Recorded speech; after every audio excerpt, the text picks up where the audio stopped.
One climbs vertical walls, the other can die just for following the group. Today we face goats versus sheep in an epic battle of intelligence, usefulness, and survival skills. Stay tuned, because the result will change the way you see these animals forever. 1. Intro, Goat versus Sheep, the ultimate duel.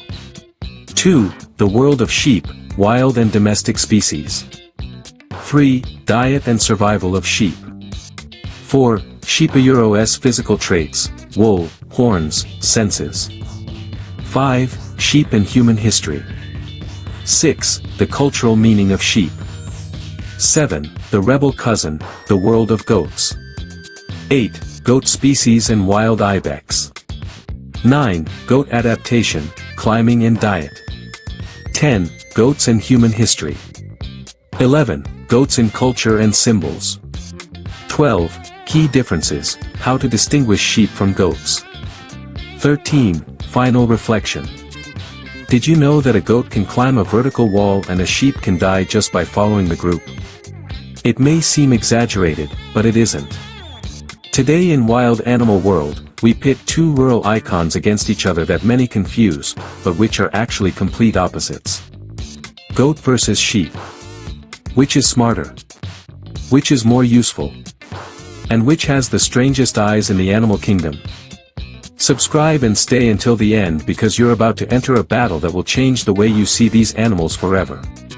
First, when most people talk about sheep, they're almost always referring to domesticated ones, those soft little balls of wool we know from farms and that scientists call sheep. Be careful, not all sheep are domestic. In fact, the term sheep refers to any species within the genus OIS, which is part of the large bovid family. And here's the interesting part. There are 7 different species of sheep in the world. Only one is domestic.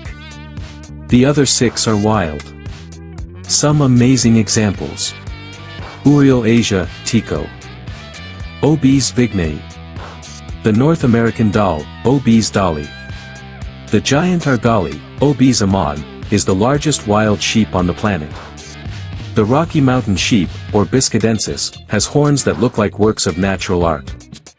All wild sheep species originate from the Northern Hemisphere, from the icy mountains of Central Asia to the rockiest areas of North America.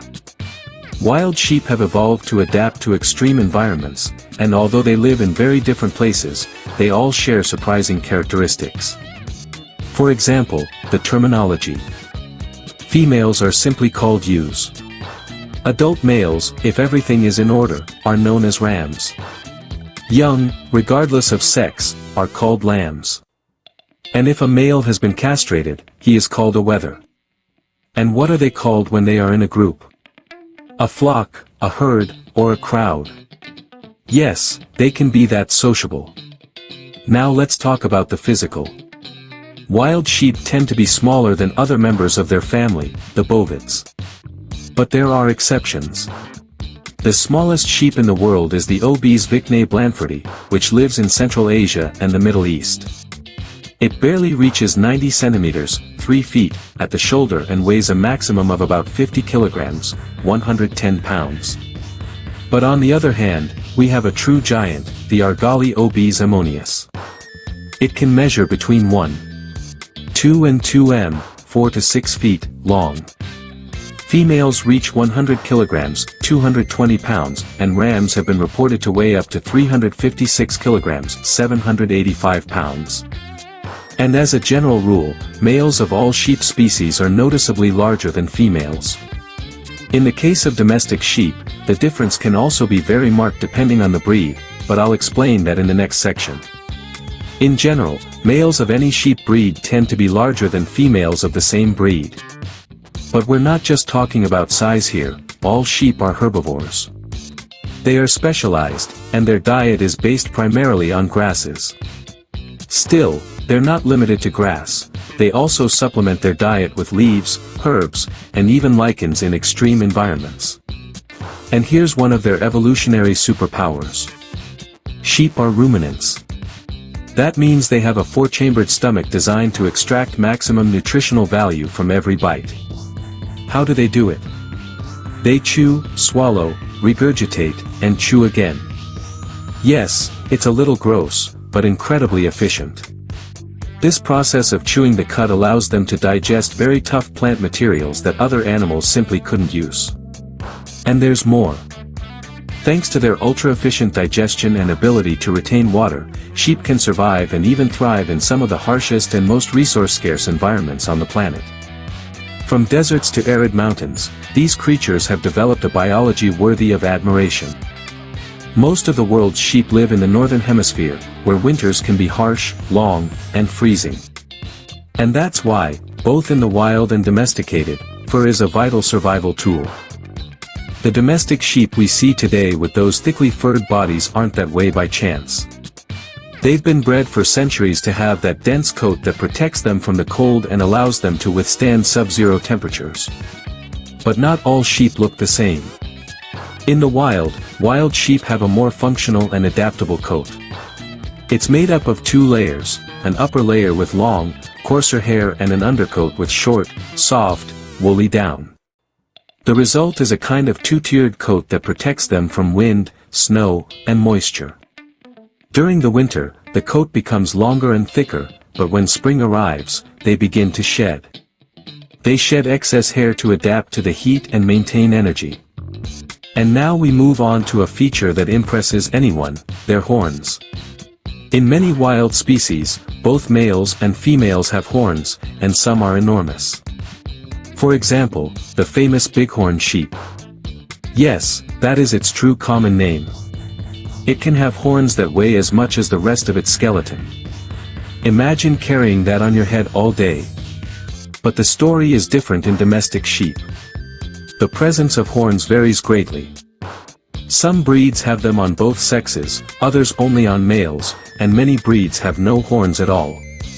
It all depends on the breed and the genetic selection made by humans over generations. Furthermore, all sheep, whether wild or domestic, are extremely alert. Their senses are finely developed. The reason they are prey. When they detect a threat, they don't attack, they don't hide, they run, and they almost always seek higher ground because they instinctively know that from there they can observe better and have an advantage. Sheep aren't just good at walking, they're true experts at climbing hills and mountains. This ability is no coincidence.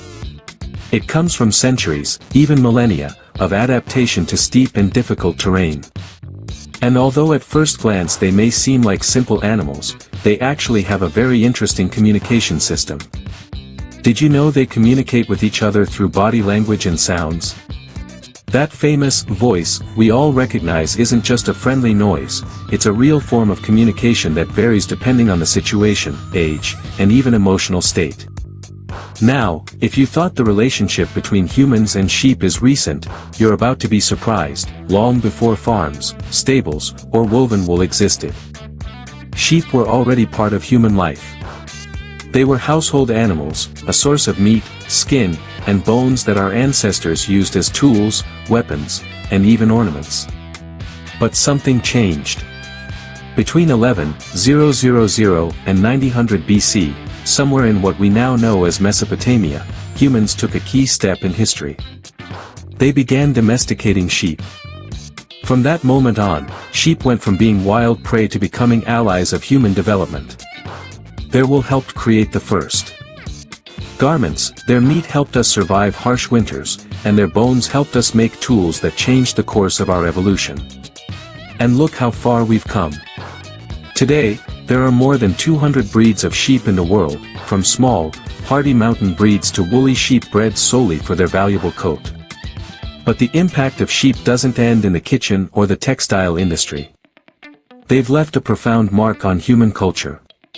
Since the earliest religious tales and ancient mythologies, sheep have been a symbol of innocence, virtue, and sacrifice. Rams represent very different things: strength, masculinity, and a fighting spirit. Lambs, on the other hand, evoke ideas like loyalty, purity, and selflessness. And in some cultures, the mother sheep even symbolizes fertility or the maternal instinct.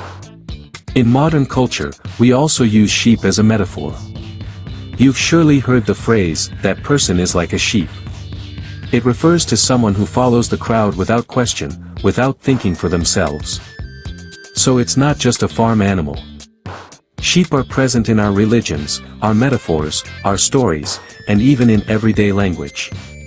But now it's time to talk about their eternally rebellious cousin, the goat. Those animals that many believe resemble sheep, but that hide fascinating secrets. From a taxonomic point of view, goats and sheep are like first cousins. They both belong to the Bovidae family and the Caprini subfamily, which means they are ruminants, have cloven hooves, and share a common evolutionary past. But be careful, this is where things get interesting. Today, when someone says, goat, unless they're talking about Lionel Messi or Michael Jordan, they're not referring to the greatest of all time, but to the domestic goat, the farm animal that has accompanied humans for millennia. Their scientific name is Capra hircus, but not all goats are domestic. The Capra genus includes 9 wild species, all with unique characteristics. And these are real goats, the ones that climb cliffs, live among impossible mountains, and have developed extreme behaviors to survive. The largest wild goat is the Siberian ibex, Capra siberica, which can reach 290 pounds in weight and measure 1.10 meters at the shoulder. On the other hand, the smallest is the Nubian ibex, which barely reaches 75 kilograms as an adult. But what they all have in common is one key aspect: they are incredibly resilient animals. Adapted to living in rocky, dry, and extreme environments, these goats have no fear of the abyss. They climb cliffs as if they were part of the landscape, using their hooves with surgical precision. While sheep seek security in groups, goats rely on individuality, height, and extreme agility. They are elite climbers, experts at conquering hills and mountains with an ease that seems magical. The reason they can survey their surroundings from high above, detect threats, and escape before becoming dinner. Their predators include wolves, wild cats, bears, and even birds of prey like eagles. But unlike sheep, who are natural grazers, goats don't just graze grass, no, sir. They are true botanical explorers. They feed on shrubs, low-lying tree leaves, twigs, and yes, some grass too. All of this makes them opportunistic herbivores with a much more varied and flexible menu. And how do they manage to digest so many different things? Thanks to their powerful digestive system, a 4-chambered stomach, and the habit of chewing the cud. Yes, that process of rechewing food to extract every drop of nutrition. That gives them a brutal advantage. In places where other animals simply couldn't survive, where there is little water and almost nothing to eat, the goat remains standing, agile and defiant. They are experts at conserving water. How do they do it? Their bodies are superficial, extracting moisture from the food they eat, and they lose very little water through other means. That's why they can survive and thrive in deserts and areas where water is scarce, places that would threaten many other animals. As prey, goats are equipped with senses finely tuned like radars, keen eyesight to detect the slightest movement, sensitive hearing to pick up distant sounds, a sense of smell that alerts them to the slightest danger, and of course, they have their own language. Their vocalization is a kind of hooting, although honestly, it sounds more like mine than the typical hooting of sheep. And speaking of visual cues, goats are also distinguished by their horns and beards. Both males and females can have them, but in males, they are much more striking. The male marker, for example, sports horns that can measure up to 63 inches long, a true natural masterpiece, and his beards are the most extravagant and longest among wild goats, almost like a wizard's beard. Many species of goats that live in the coldest regions of the planet sport thick, abundant fur. This fur isn't static. It follows a seasonal cycle of growth and shedding, adapting perfectly to harsh climatic conditions. Now, speaking of the relationship between goats and humans, the story isn't so different from that of our beloved sheep. At first, they were just prey, wild animals we hunted to survive. Rams also have a seductive scent, but it's much less intense than that of goats.